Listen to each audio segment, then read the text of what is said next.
Hello, hello out there, virtual world. My name is Claire Taylor, and I am the Director of Programming at SeriesFest. And thank you for joining us for tonight's Episodic Creator Hangout, Sparking the Creative Flame. Tonight will be an hour-long discussion with 5 SeriesFest alumni about all the key ingredients that go into your quarantine soup, if you will, and taking the creative next steps. Tonight's program is free, but we are a nonprofit organization. So if you want to keep seeing more programs like this or the ones you see last night or in the past 2 months, please donate. There is a link in the YouTube description below. A quick thank you to a few of our generous year-round partners who help us bring great programs like this to you. Dilettante Productions, Colorado Creative Industries, and the Freeze Foundation. Speaking of fantastic partners, we have recently joined forces with Unreal Media and our friends at Denver Film to launch the Stay the F Home Film Festival. We're looking for 3-minute short films / series entirely shot and produced at home during these really weird times. Winners get a virtual badge to SeriesFest Season 6 and will also be screened at the 2020 Denver Film Festival. The deadline has just been extended to May 26th, so make sure to head to either the SeriesFest website or the Unreal Media website for more details on how to participate. But that's not the only way creators can get involved right now. SeriesFest is also open for submissions for our Women Directing Mentorship in partnership with Shondaland, which is back for a second season, and the Executive Elevation Mentorship new this year. Again, check out seriesfest.com for all the details and sign up for our newsletter for upcoming announcements around the new virtual festival, which will be June 18th through the 24th. Okay, on to the main event. Drum roll, please. I am joined tonight by 5 talented filmmakers and SeriesFest alumni. First up, we have the fabulous Miss Sonja O'Hara. Sonja, if you want to turn on your camera and your sound. Wave to everybody. There she is. Hey, hey guys. Sonja is season 2 alumni. Is that right? That's correct. I feel like season 2 was sometime last century. I don't know how you. I know, it feels like that. Right? We're like family now, but. Yeah. And she had the independent pilot selection Doomsday. And where is Doomsday available to watch now? You can now screen it on Amazon. Awesome. So yeah, I highly recommend it. I've seen it. So it's an perfect binge watch. Okay, next we have Mr. Jake Williamson. Jake, if you want to join us, camera and sound, please. Hello, hello. Hello, hello. Jake. How are you? Hi. You do kind of look a little nautical tonight, I will say. I don't know if it's like the wood paneling. I just got to know. Usually I'm not in New York, but I'm in Pennsylvania tonight in a cabin. Really social distancing. That explains it. And Jake was a season 4 alumni with his independent pilot competition selection, Adventure Capital, which is on Ficto now. Ficto now. That's right. All right, moving right along, Mr. Matt Ferrucci, please join us. Turn on your camera and sound. Hello. Hello. How you doing? Good. How are you? I'm good. I have some quarantine soup on the stove. I couldn't come up with like a good way to describe what we're going to talk about tonight. And I don't know, maybe I was like eating soup. My bad. Matt is not only a season 4, but a season 5 alum with 2 different selections, season 4's Companion and season 5's Kensington. Yes. All right. Where are you? You're in LA. We talked about this earlier. Yes, I'm in LA. Yeah. Checking in on everybody. Okay, last but not least, we have the writing team, Jake Delaney and Miss Paige Hoffman joining us. If you guys want to turn on your cameras and your sound. Hi. But Jake and Paige are the writers and creators of season 5's The Filth, which was an independent pilot competition as well. And you guys won Best Writing. Yes, we did. Thank you. And it also, as it felt like I hadn't seen Sonja since season 2, I feel like season 5 and 4 feel that much further away. So this is kind of cool. Right. Well, you all are incredible. And I wanted to just note that Jake Williamson came to me with the idea for this particular session right at the beginning of lockdown, and really sparked a lot of what we've done for our creator hangouts. So special round of applause for Jake. Thank you.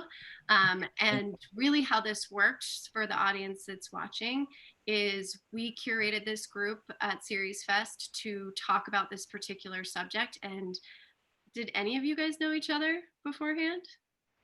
Yeah. Matt and I knew each other. We did a festival circuit together. Okay. I also know Matt because we were programmed together at SeriesFest, so we screamed at the same time. That's right. Yeah. Okay. Matt and I may have had shows together at ITV Fest as well. Oh, Knows Matt. Matt is the just anchor. It's like the Brady Bunch right now. Right? And I know Jake Delaney because he is my roommate. I was gonna say, normally I see you guys side by side. So Normally he'd be right here, but we're social distancing. I drove 10 hours to Utah so I could quarantine with my dad. So Yeah. no, I'm holding down the fort for me, you know. It's great, guys. It's great. 3 more months, LA. You guys got it. All right. Well, I have definitely talked enough, and I want to kick it over to you guys. And I want to say to the audience that we are going to save the last 15 minutes for audience questions. So as these guys are talking and you've got questions, please put them in the YouTube chat and they will make their way to me. So I'm going to kick it to you guys. Jake Williamson. I can't differentiate between the two. We should have done nicknames. This is not good. Delaney for today. If we want to Delaney. Delaney, yeah, just, I'll Delaney. just call you Phil, Jake Delaney. okay, There great. you go. I was like, yeah, thanks. Well, first of all, I just want to thank Claire and SeriesFest and all you guys. What's up? Hey. Hello. You guys? Hi.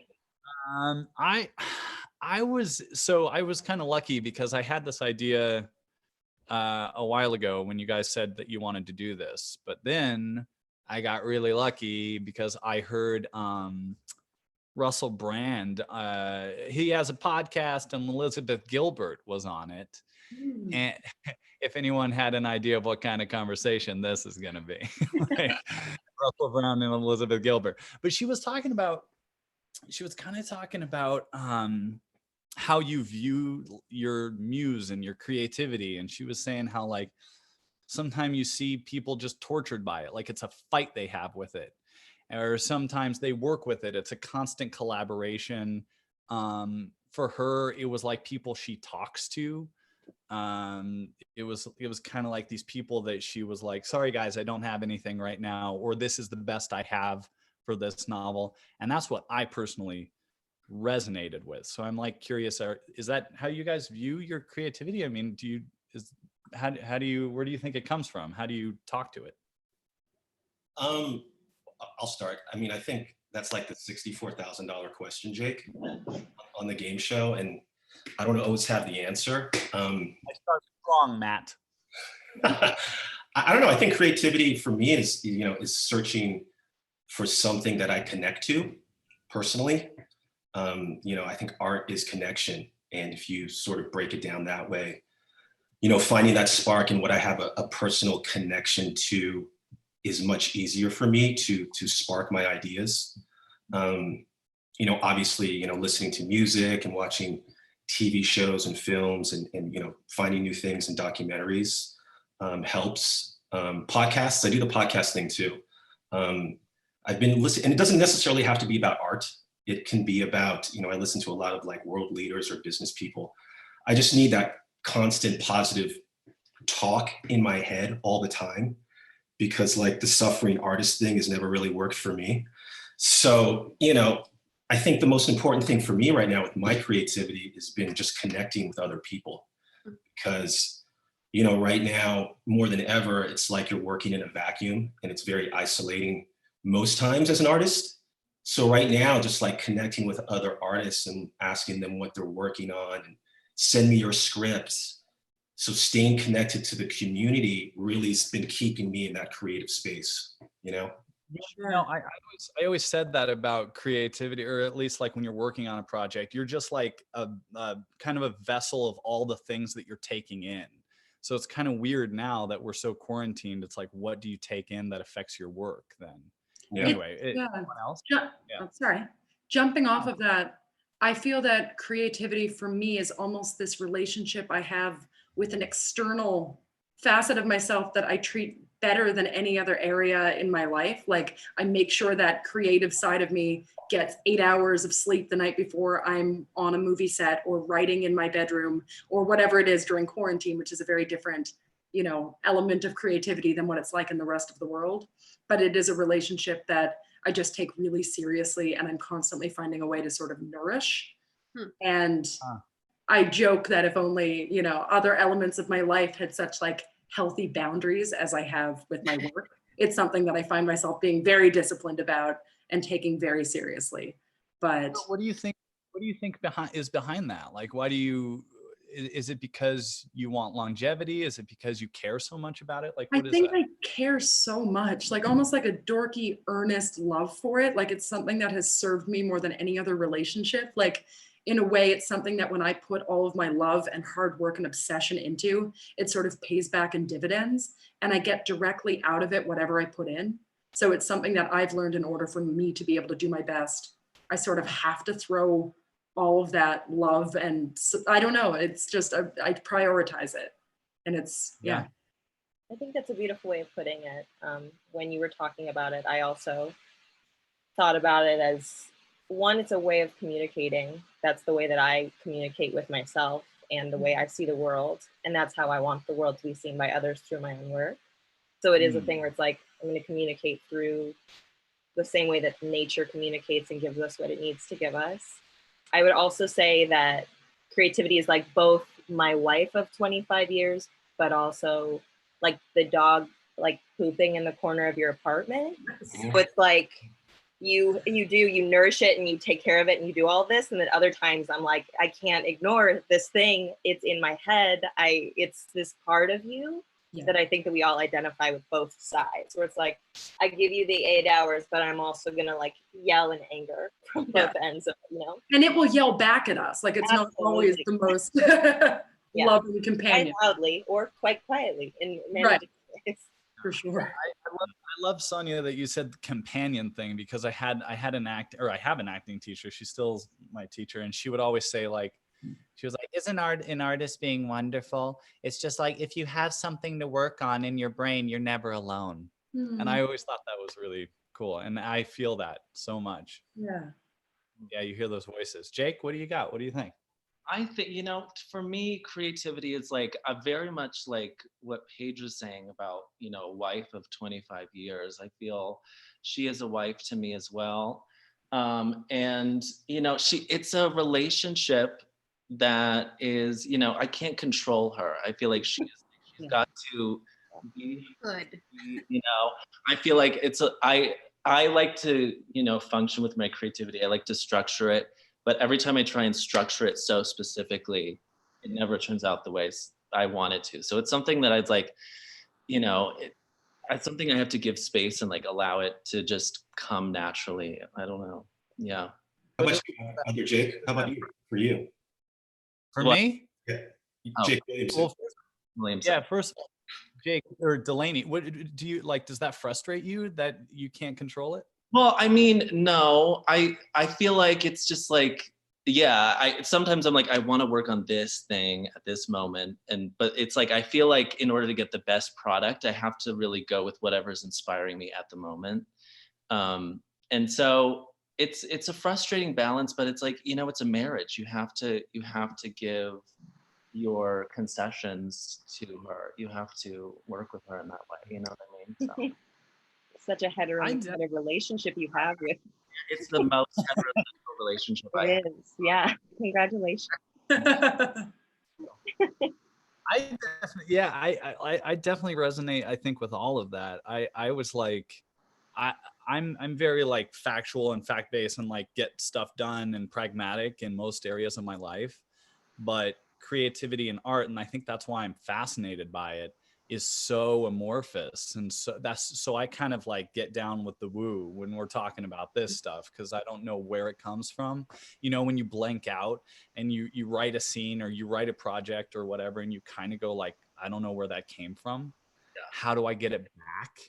Do you guys have that? Like, have you ever written something and you're like, that I feel like I didn't write that? Yeah.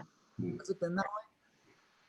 Yeah. That's when it's going really well. Then there are other times that I'm sitting and obsessing and I'm hyper aware of every thought and it feels too controlled and it doesn't feel just as fluid. But sometimes it's just like the floodgates open and you have this stretch where it just like pours out of you. And that's exactly. Right. Like, Matt, what rabbit hole were you chasing when because you wrote Companion, right? You wrote it. Correct. Yeah. Yeah. What was that? Where did that come from? I mean, Companion was, you know, it was about a sobriety coach. And that was my writing partner at the time. He was a sober coach. And, you know, I had worked in treatment and, you know, we knew a lot of people in treatment. So like we wanted to explore that character. We thought it was a great vehicle for us to explore the type of comedy we wanted to explore, you know? You know, yeah, what it was. It was this glorified babysitter to the stars. And it was a character that hasn't really been seen on television. And so for us, it was we were like, oh my God, this is the perfect story that's close to us, but also has these themes of like insecurity and underdog tropes and second acts in life that we found interesting. So, you know, but I think it all ties back to like, you know, finding ideas and looking at my own experiences and letting that inform my work. So, you know, yeah, Companion was just one of those things where we really wanted to explore that. And it reminds me, you know, the director of Parasite, Bong Joon-ho, when he accepted his Oscar, he quoted Martin Scorsese saying, the most creative is the most personal. And so, you know, that saying like really resonates with me. So for me, it's like just looking at my own life and my own experiences and relationships that I have to find inspiration for my work. And like, if I was doing a show about a bank heist, I've never robbed a bank, but I could probably relate to the motivations behind that. So, yeah, for me, it's just looking at my own life to inform stuff. Yeah, it's the only shortcut, right? Like the only shortcut, nobody, no matter what they say, knows what will hit or how to predict what will be the next big thing. I think the only way to short circuit that is to make it personal, make it interesting, and find it, which kind of brings me to my next question for you guys is like, how do you know like when an idea is ready? Like we as independent creators, I mean, you're not supposed to, but oftentimes spend our own money or try to find financing. How do you know when something's ready to do that? How do you know an idea is worthy? I feel like, you know, for me personally, when I get an idea and I'm really excited about it, that's like, and I can't stop thinking about it, and I talk about it with other people and they get excited about it, and it like has a effect on people that way. That's always an indication to me that that's something worth spending time on and investing in. But like, you know, I mean, so many ideas come to us as creators and as people just throughout our lives. And it's like, I think it's really just about like finding something you're so excited about that you like just need to get out there. I feel like it's having that need to make it. That's just inside. The path clear, isn't it? It's like that one. Okay, I gotta find the people that this resonates with and get them on board and make it. You know what I mean? That's exactly it. It is like a form of validation that artists need, and also what we thrive off of. So finding that relatability with others who go, just what you're saying, I'm so excited about this idea.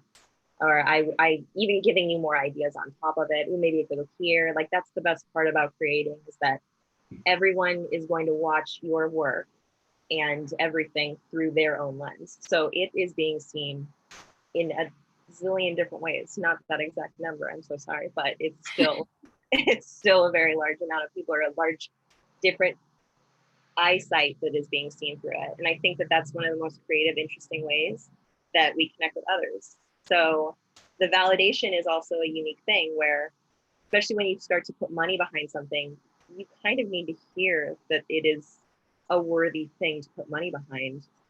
That's just the way that it goes. So I agree that it's the excitement that other people show, and then the excitement you feel within yourself.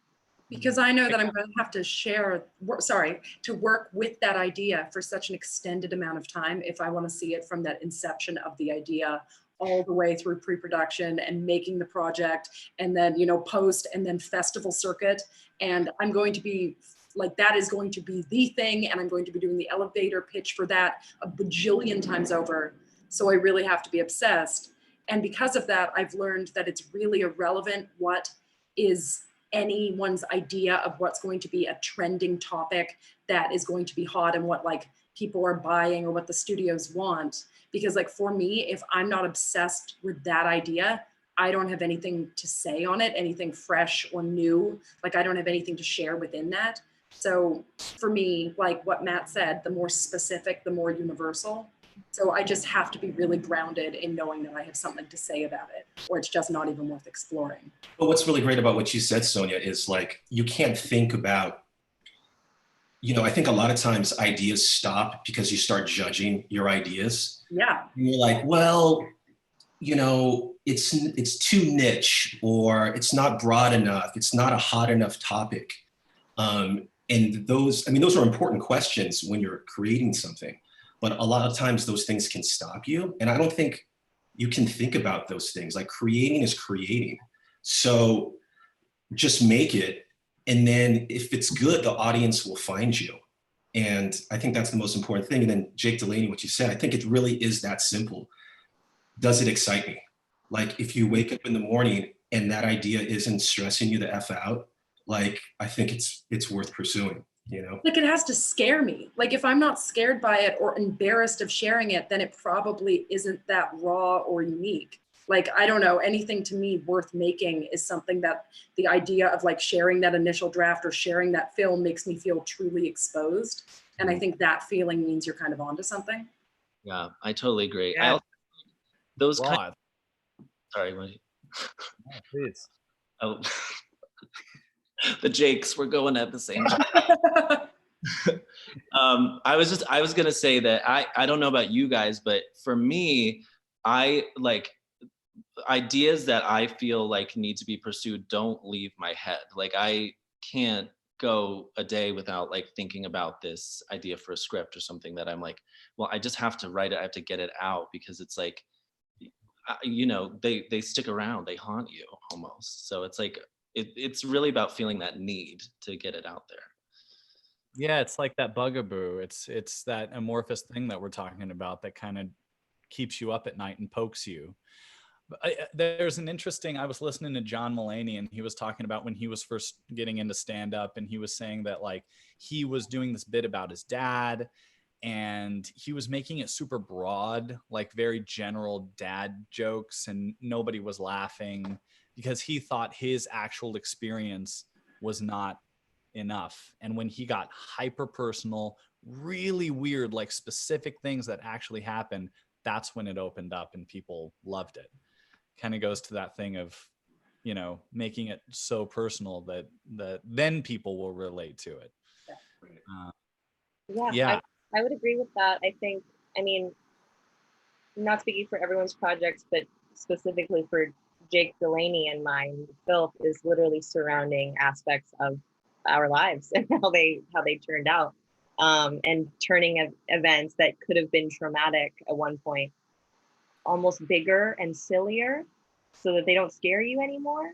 And I think that that's a part of it too. It's that staring back at creativity and saying, you don't control the way I remember it almost. That sounds crazy, but I think about, and also Jake can vouch for this, Lady Gaga talks about the way that she just prefers to think of things differently than how they turned out. And sometimes I will do that. Where like just the other day, I get into this big event with this big parking ticket thing, and we're in the middle of a pandemic, and I'm getting parking tickets, and it was so ridiculous, like yelling at people with masks on. It's not important, don't worry about it. But then at the end of the day, I was like, we've got to turn that into a joke. Like, we've got to turn this whole thing around into something that was silly, or into something that can almost make you feel better. It's soothing that partner, which is your creativity. It's like soothing this part of yourself. And then other people get to laugh with you later on. At least within my own writing, that's what I find. Is if I can get someone to laugh with me later on, then it was obviously worth it. So jumping off of that, like, do you find being when there's turmoil in your own personal life, or like, obviously you guys created that and made Filth, which is phenomenal. I loved Filth. Thank you. But the Filth. But I like, do you guys find it harder or easier when there's turmoil in the world or in your personal life? Or, like, are you is your creativity stifled by that stuff, or does it light you up? What is that? Do you want to go ahead, Jake? Yeah, I mean, it varies. I feel like in the moment when you're just going through, say, finding out that someone you are in love with is like not in love with you, is like, you know, that hurts in the moment and it's hard then. But it's really about like, it's like showing your scars and not your wounds. It's like once you have some time and separation from that exact issue, then I feel like you can start to really go over it and inspect it, and then find a way to get creative with it. It's hard in the moment. I mean, it varies from situation to situation, but I think it's really about like giving those traumatic things some distance and then going back and Right. I hate to sound like the Taylor Swift of dramatic writing, but I've definitely incorporated every failed relationship or every traumatic thing that's ever happened to me directly into my work. And some of it makes the most perversely funny things, and some of it brings me catharsis. And and they're not always so autobiographical that people can see it, but I can directly, like, any moment that's happening between two characters, I've most likely experienced in some capacity. I think that's really important what you said too, Jake, about like, okay, go, sorry. I was just going to make the point that that's kind of what Paige was saying about rewriting the narrative. It's almost like taking that ugly thing, and then all of a sudden it's not that ugly thing. It's something that got you into SeriesFest. It's Sorry, Matt. palatable for an audience as well.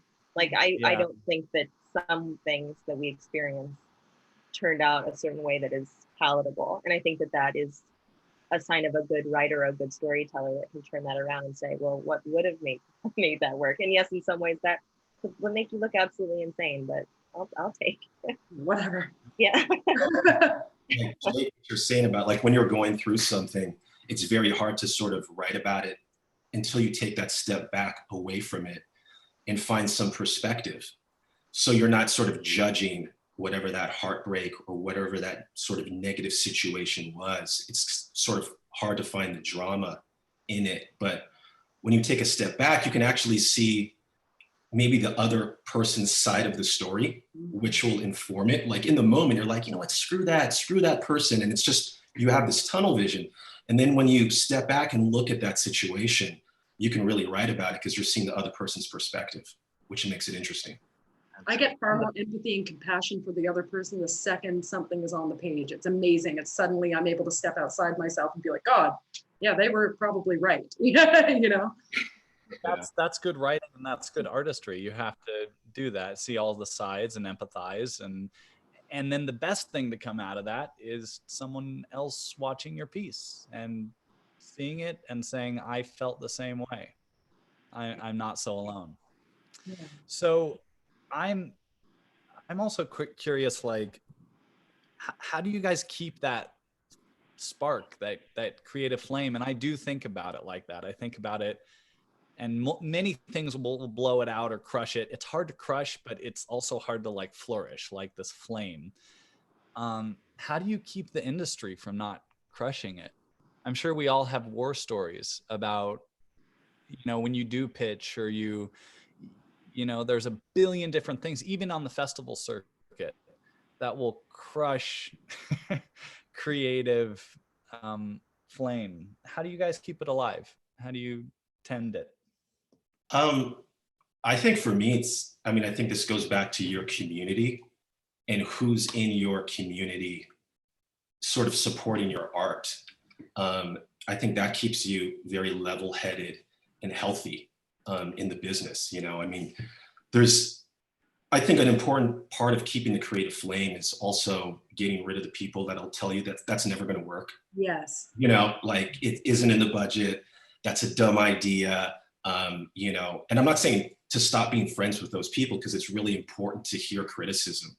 But I know for me, there's people in my world that I won't share things with in the development stage, because I won't let them read the script because their energy doesn't serve me. So I think it's really important who those people are around you to spark that creative flame within you. Like your creative tribe is so important because creativity is infectious, and creativity and ideas are about building momentum. So, that whole thing about like, it takes a village, like that's really important, because that village won't allow you to get crushed by the business. Because there's a billion reasons not to do something, right? Right. Like you're going to have a billion different people say that this doesn't work, that doesn't work, but the people around you who are giving you actual feedback. Right. Yeah. Yeah, totally.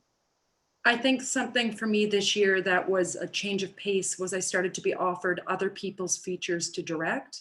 And I realized for the first time, I have to go with my gut instinct on something like that. Like if I'm not absolutely in love with the project, even if it might pay well and pay my bills for a bit, I'm not going to do work that I'm proud of or that will honor that creator's vision if I don't choose things that I'm so excited about.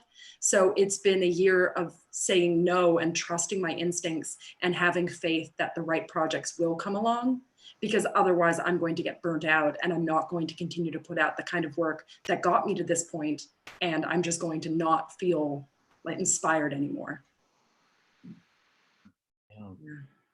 Yeah, it's like, Yeah, go ahead. Go ahead. I was just going to say the same thing. As a director too, it's not always my project. A lot of times it's coming up to other people's projects, which is also great, because I think that the work that you build independently gets you to a place where other people will allow you to make their shit, which is kind of another step up in the industry. And it's hard to say no, because for a lot of times my hubris will tell me, oh, I can make this work. And I think it's okay to take on other people's work if you're okay with if it fails or if it doesn't turn out that way.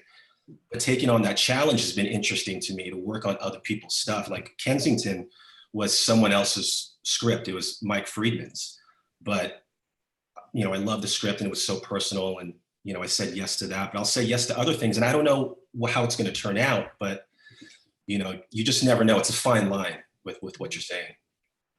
Yeah, I think so too.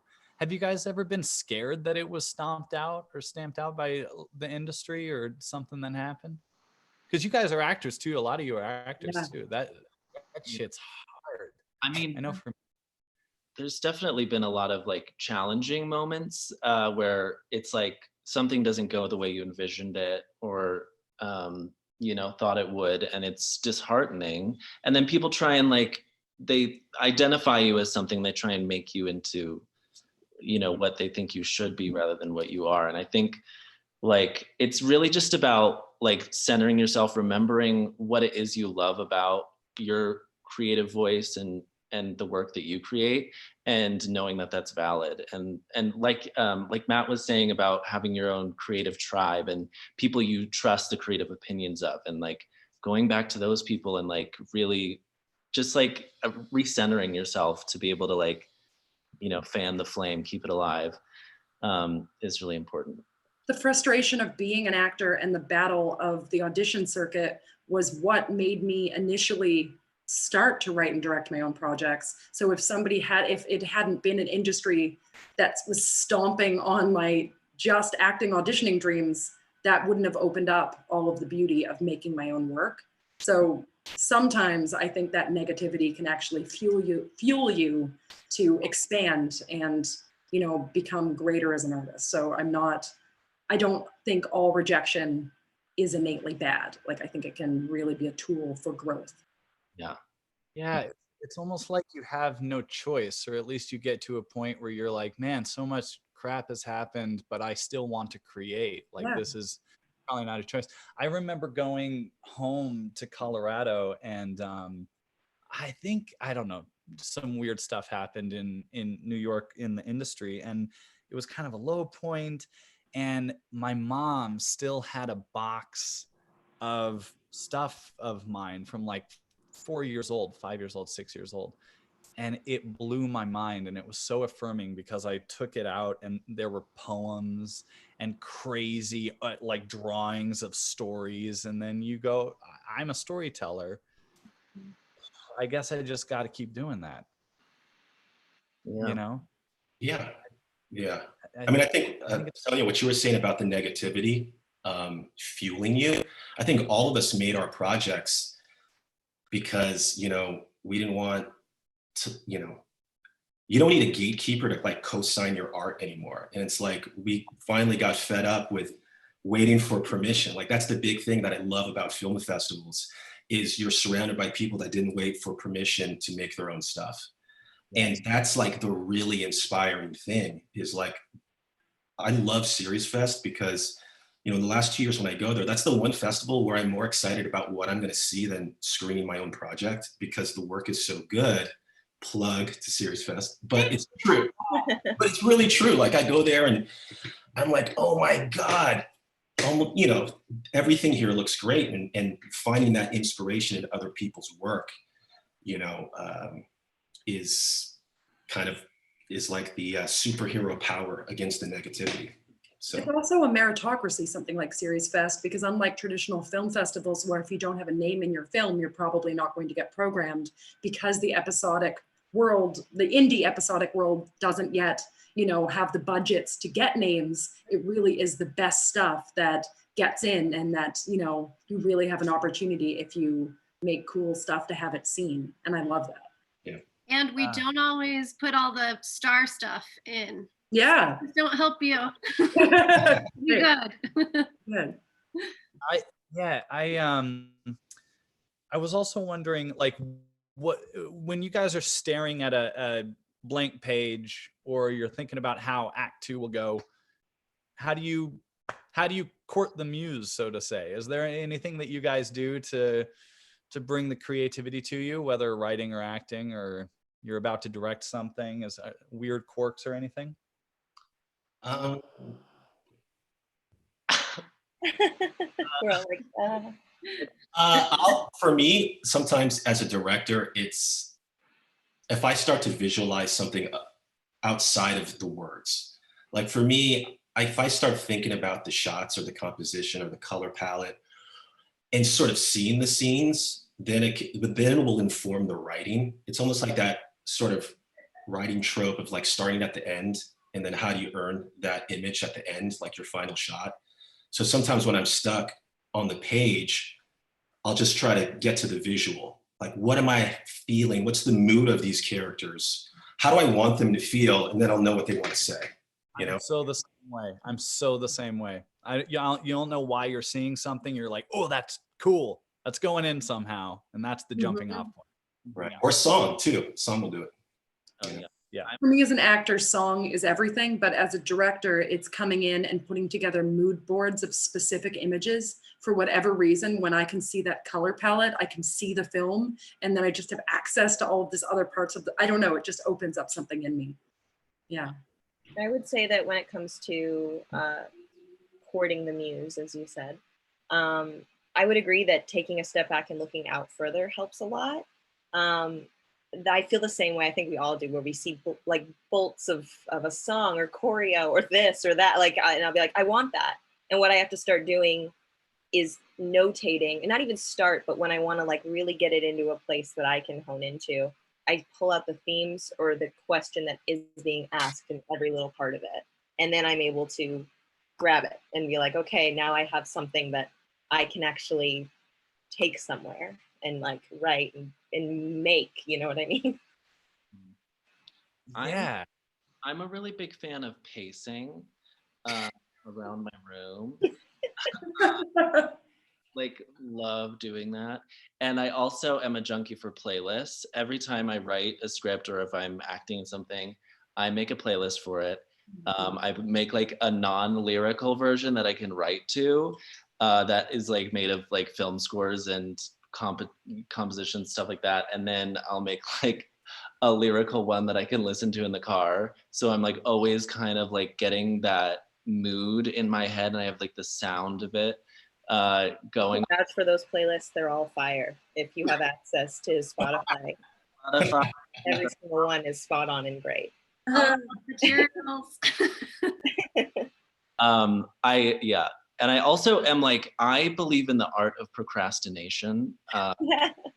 Like intentional procrastination. When you cannot get that thing, when you can't move forward, it's like, okay, I'm gonna make my bed and I'm gonna think about it and I'm gonna like clean my room and then I'm gonna like just like busy myself with like mundane tasks that like I can still keep running around in my brain and do something else physically and not just sit and stare at a page, because like that is, it's hard to like really break through when you're literally just sitting, Right. and especially when it's like, and it's easy to jump on the internet and then go off on some random. I will say, to jump on that, a way that I do it as a little cheat, and this Jake Delaney has seen me do this, is I write letters to people so that I kind of am writing in my voice, and I'm not being as biased to that work because it's going to someone. It's like a gift. It's kind of like, oh, I'm writing. It doesn't really matter what is being written down. They're going to love it. They're getting it in the mail. It's great. And then I'm kind of also using my hand. So it's like, gets me into it. And then I'm able to flow through that. I use that as my cheat sheet a little bit. So I like will find a way that I can not make the monster upset. That's kind of like going like bad, wrong, that's bad. That's not good work. That's not good writing. I'm the queen of the external deadlines. Like Yes. if I can say, okay, well, the Sundance lab application is due on this date, or Austin or Nichols, I will force myself to make sure I make that deadline, not because I even care about getting in, you're entering a lottery, but ultimately to make sure I have the project finished so I can move on to the next stage with it. And also sharing things on social media and sort of forcing myself through public shaming by making sure I say I'll do a thing, then I'll go and do it. Like I'll do 10 artistic resolutions a year and I tell the whole world I'm gonna do these things, and then I have to do it. And every year I post whether I succeeded or not. But for me, it's about accountability. And if I'm following through on the things I say I'll do, then I feel confident and I have even more faith that I can deliver. So it's little tricks to make me feel capable and, prolific. Yeah. it's interesting. Yeah. I feel like we have to sneak up on the idea. You have to like hit it head on sometimes. You have to, like, Right. Yeah. But I think, Jake, what you were saying about, sometimes when you're staring at a blank screen, what I like to do a lot of times is I'll call somebody and who knows me in my community and knows my work. I find it funny for me sometimes people will call me with their ideas and their scripts when they're stuck, and it's so clear to me. Like, what are you doing? Like, that doesn't make sense. Why is that person doing this? They should do this. And so why is it a one-way street? So when I'm stuck, I'll call Jake Williamson and be like, hey, I think there's nothing wrong in reaching out. And there's also nothing wrong in being terrible and sucking. Like that's a huge thing that I've just learned, this whole thing about daring to suck and like being terrible and writing ideas down and they don't work, because it's that old adage, writing is rewriting, and anything you write isn't fatal. It's like, so what if it's bad? It's okay to be bad, I have such a hard time with that. I'm a writer who edits as I write, and I know a few people who do it, but I wouldn't recommend it because it's that, man. I think daring to suck is really important. I have the same struggle as you, Jake Williamson. I am often like, I can't move on unless I'm really happy with how that sounds, you know what I mean? But like, I'm trying to do this thing where I just like, get it out there. It doesn't matter if it sucks, I'm going to rewrite it anyway, but it's hard. It's not easy. Yeah, my girlfriend's a writer and she's always telling me that. She's like, just put it down, just write it, let it suck for a second, and then come back to it and rewrite it. And I'm always like, no, Claire Taylor is watching me write this right now. If I can write that painfully awkward, if I spend like a day just forcing myself to get it all out, then the next day I can go and fine tune it and make it beautiful and find the gem of the idea that's in there that's good and cut all the stuff that doesn't work, but I have to have a ton of stuff to be able to cut it. So it's that painful process of like purging it all out and then later bringing it back and finding what's actually good. Which you find a lot doing that. You find so much just throwing shit out there and then sifting through it. Yeah, you can't stop yourself. I know. This is like, I feel like this is just for me. I learned so much. Well, we did hit right at 6:45. You guys, I don't know if you practiced ahead of time with all you were going to say and talking over each other and things, but worked out. And here we are at audience questions. And the first one is from Cheryl Glubach, who is a festival friend, Colorado native, and seriously awesome film director if you ever want to check out her stuff. But anyways, her question is that with no production timeline apparent yet, are you letting your imaginations run wild, thinking of anything you might want to create? Or are you strategically thinking about what could be easier to do in production in the era of COVID? Like, has this COVID pandemic forced you to look at your projects differently? Yeah, go ahead. Okay. I've been trying to just like let it go and just write what I want to write and not like I'm sort of honestly doing both because I'm thinking of ideas that just resonate with me and trying to not think about what it's going to be like. We'll cross the bridge when we get there with production. But in the same vein, I'm trying to think of specific projects. I'm like, okay, this is one that I'm like gonna make. So I'm like, I know that this is something I have to be cognizant of. And then my other projects, it's like, okay, I'm just gonna write this because I want to write it. So kind of both. I don't know. Yeah, I think for me, like there's been like the silver lining for me right now with everything that's been going on is like for the first time in a long time, I can step back and evaluate my career and my projects and like what I have going on and what I want to pursue and what's working in my career and what isn't. So this time has really given me a chance to think. And I know that sounds really weird, but like when things are normal, I'm constantly going with blinders on. And I found a lot of creativity in the step back in really trying to plan a new attack to my career that I don't think would have happened otherwise. So I know it's like on social media right now, it seems like everybody's doing everything and everybody's creating something. It's like, for me, I'm like, I don't feel the pressure. Like, just look at what you have going on and just concentrate on that.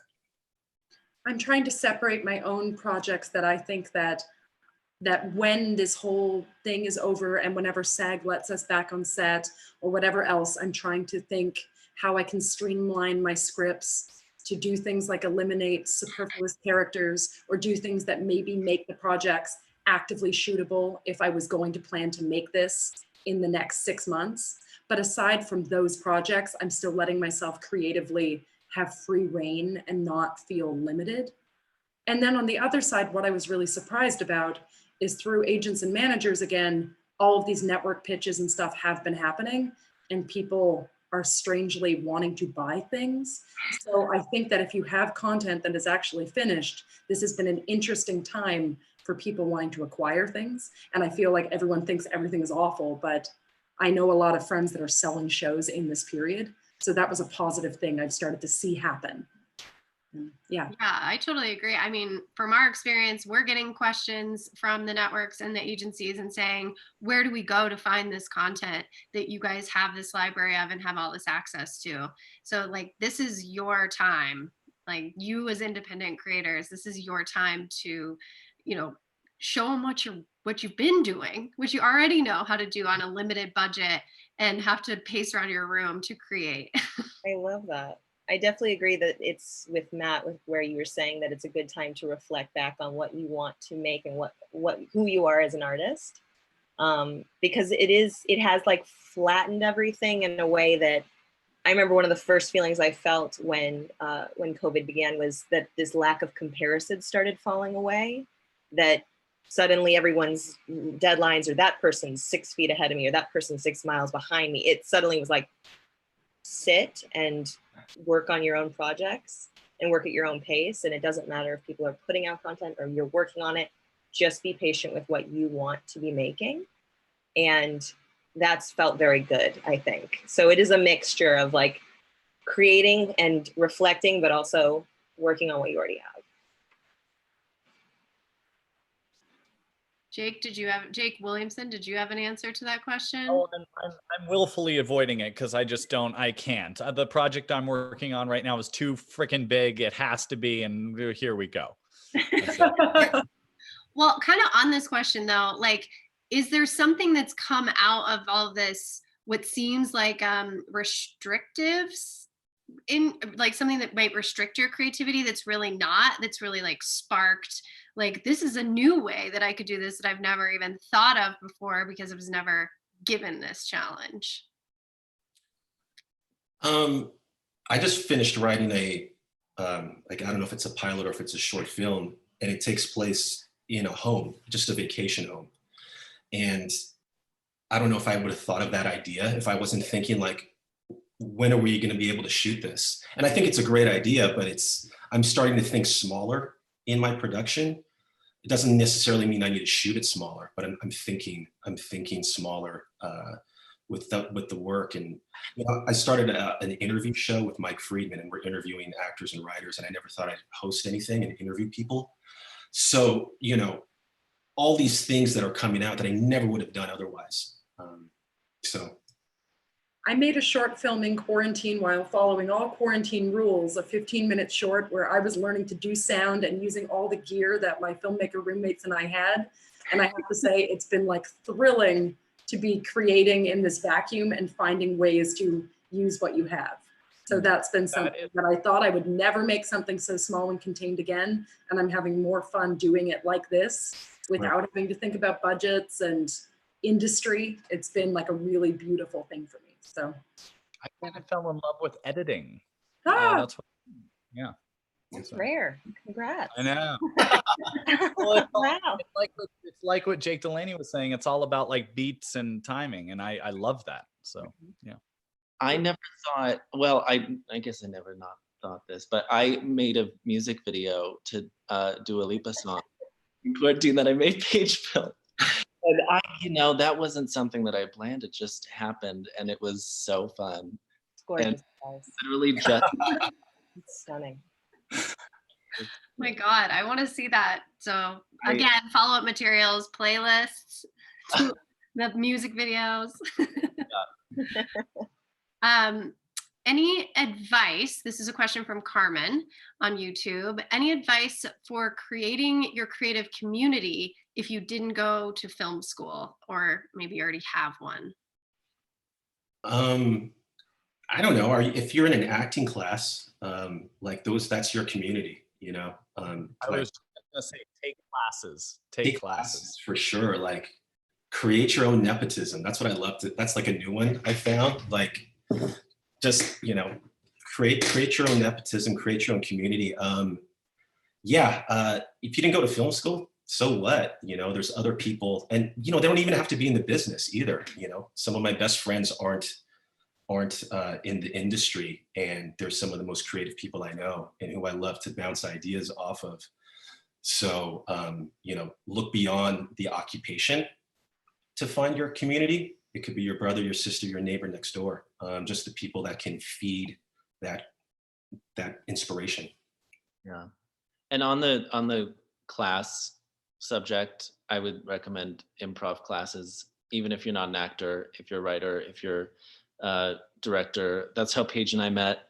That's how we found each other's, that we like had a sensibility in common. And that was how we got most of the cast of our show and how we got the director. If I didn't do improv class, the filth would not exist. Correct. And it all informs itself. Like actors think like writers, and writers think like actors, and it really informs your work. So just get into a class, just do it.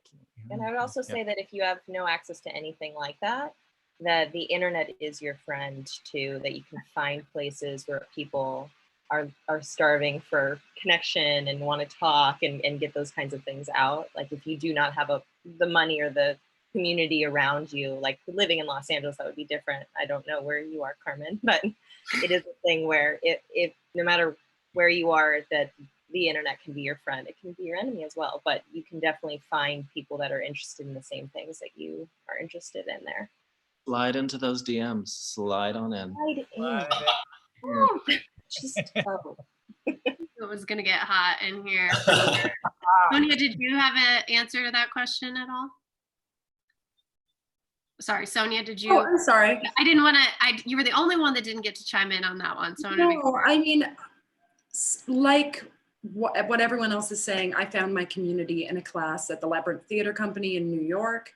And I just found like-minded creators, and we all wore a bunch of hats, and it was a group of actors that realized that we could produce as well. And we sort of I just found my tribe that way. And now it's through going to festivals and seeing other people's work and sort of getting talent crushes on people and then supporting them in every way that I can. That's been like a really beautiful way to just surround myself with the kind of work I want to make and the kind of work that I want to see.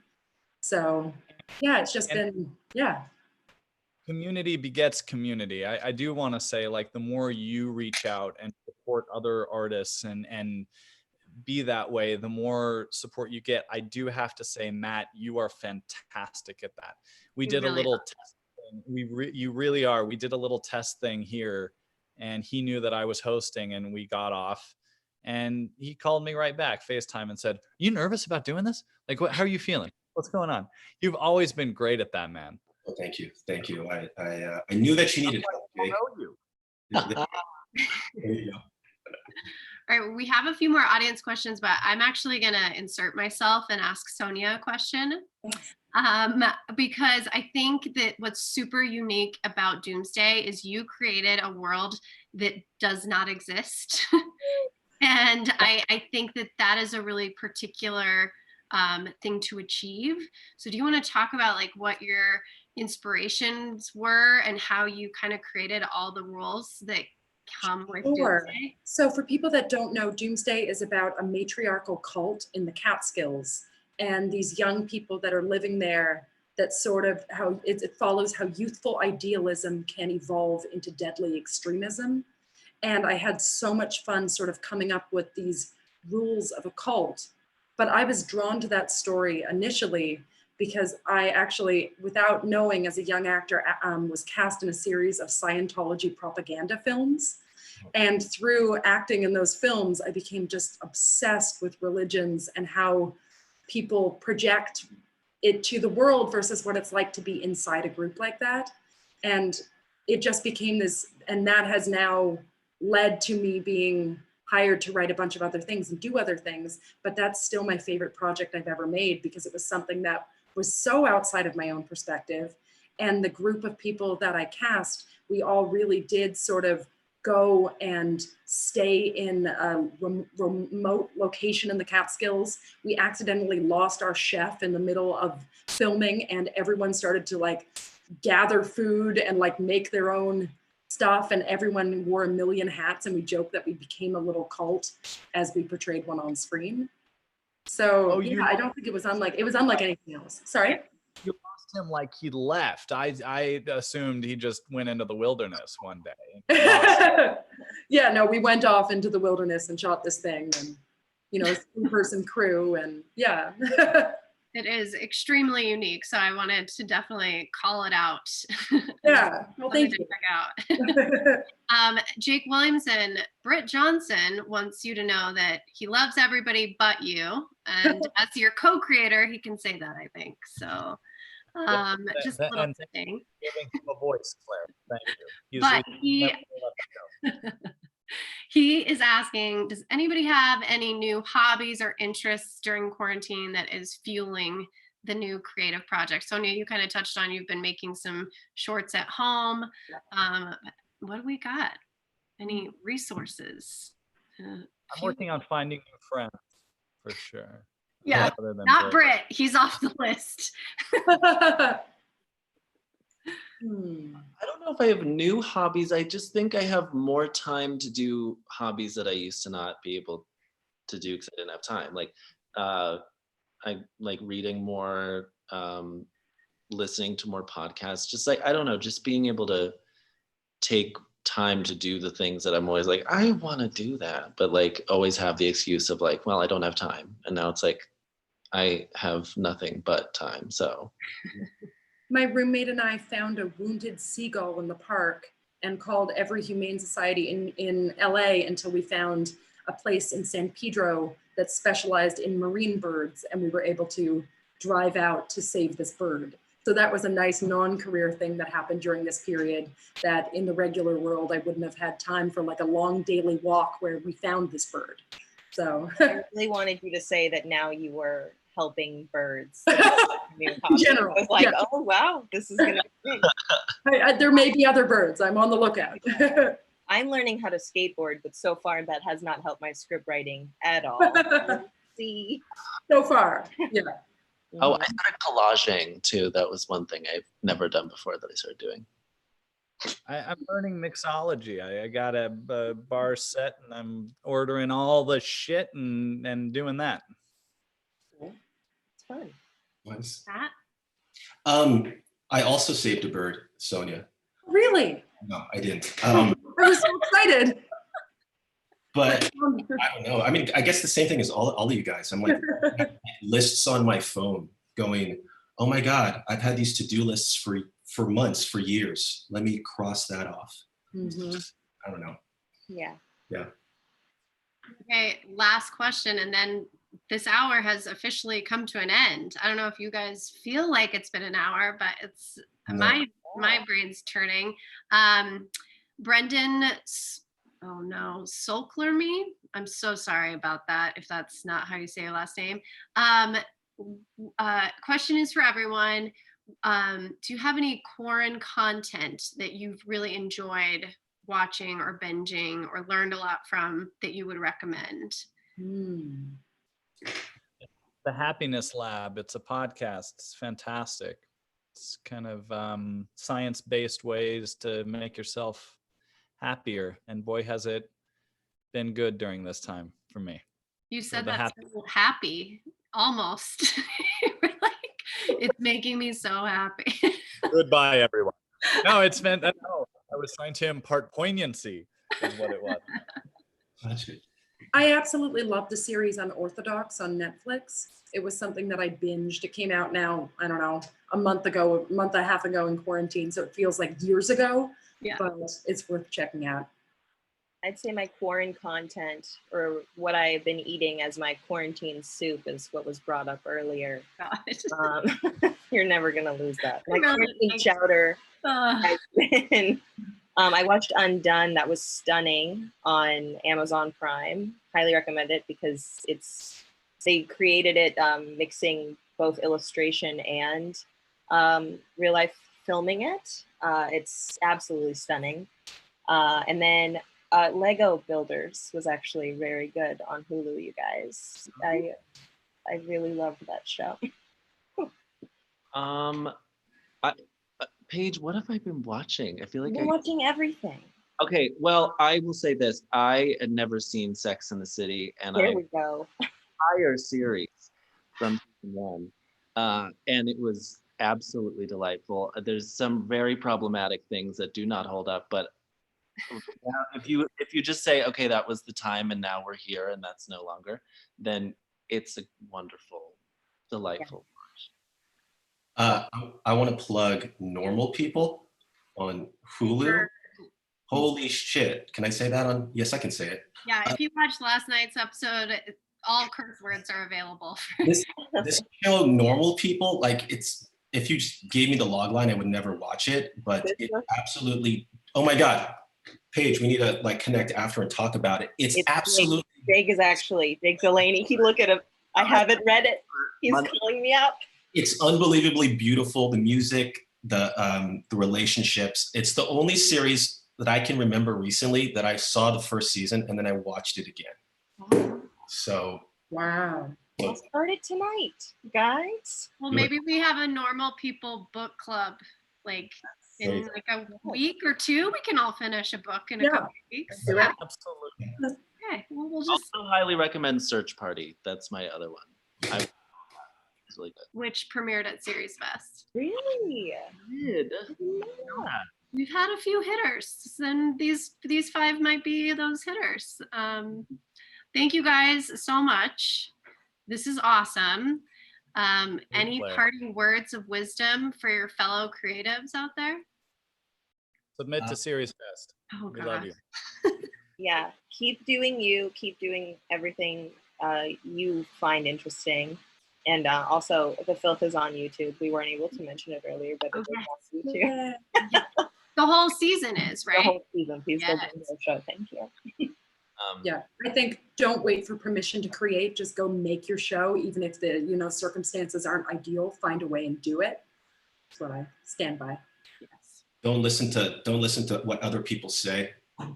Like, just shut out that negativity and stop caring about what people think. And as soon as you stop caring about what people think about your stuff, you'll be completely free.